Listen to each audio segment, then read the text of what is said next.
We went climbing near a distant but highly touristic town. It is difficult to get there full of curves, and in many cases full of fog. We arrived at the town and shortly after the rock to climb. We enjoyed it so much that the day and the place was gone. They rappelled down and others went down the long path surrounding the hill on an extremely difficult path. At night, the fog and the cold made us speed up our pace. Our cell phones began to discharge and with no signal. The weather was perfect for a horror story.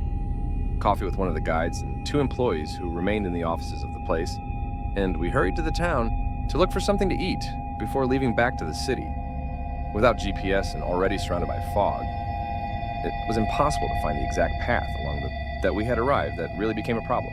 Upon reaching a street that divided in 2, and with opinions divided about the direction in which we had arrived, we finally took a path that a few meters later began to descend and became increasingly closed. A light a few meters away, it caught our attention and we went to look for someone to ask if we were on the right path. It turned out to be a candle placed on a stone in a stream. We noticed it when we were right next to it. When no one answered our goodnight, "Can I help?" An old man answered moments later, coming out of the darkness. "Are we okay for the town?" The driver asked. "Go back and where the road splits. Take the one on the right," without saying anything else.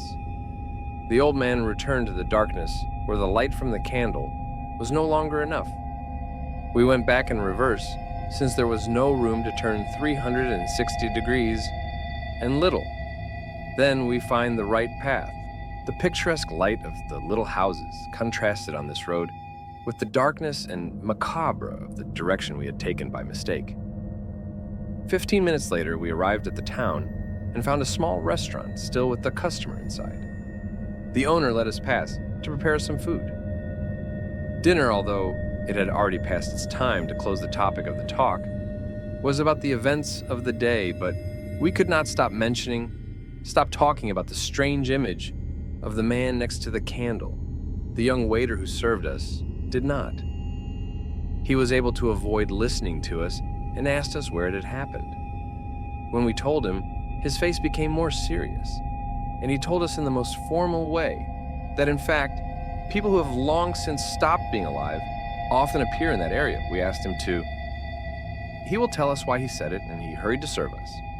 Then he took a chair from the next table and told us that what he could tell us, despite knowing many stories, this was what he had experienced.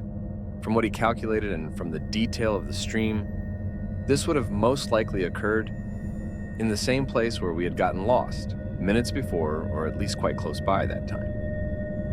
On the way, almost at the end, there lives one of his mother's sisters who continually visits them on occasion. A long time ago, she had forgotten medication for diabetes at home, and her mother, upon realizing it, sent him and his younger brother to take them to her home. Her aunt, because she needed them without fail. It was late and the fog enveloped the town. Shortly before arriving at her aunt's house, there was the small house of a priest who had decided to stop serving the church at the end of his life, already passing away. 70 years old, there was something about him that always terrified the brothers and caused them a great scare. When they saw his silhouette in front of them, crossing the road to get to his house, the priest emerged from the darkness. They were a little scared, but they knew the eccentricities of the priest that everyone attributes to senile dementia. They walked to his aunt's house, and when he gave him their medication, they told him about the scare the priest put them through. The priest has been dead for weeks. Their aunt told them. The nephews felt their blood freeze. The aunt deduced that it was the fault of some satanic young people who used to practice black magic. The 2 brothers were afraid and said goodbye to their aunt to run home before. Even though it was even later, when they approached the priest's house, they could only hear the stream and the fog did not allow them to see beyond a few meters. A current of air carried away some of the fog, and in front of the house they could see the priest. Her mouth was open as if her jaw were detached, her eyes filled with absolute black. Fear made them return to her aunt's house, who spoke to her mother to tell her that the young people would stay with her that night, and without giving a damn. Reasons she tried to calm the young people by saying that those who practice black magic tend to scare them. They returned home in the morning, and a long time later their aunt confessed to them that in fact, The father used to appear around their house and walking along the stream when she finished her story.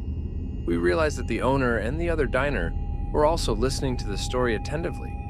We hurried to dinner and said goodbye, and I thanked the young waiter for the story and asked his permission to tell them this story.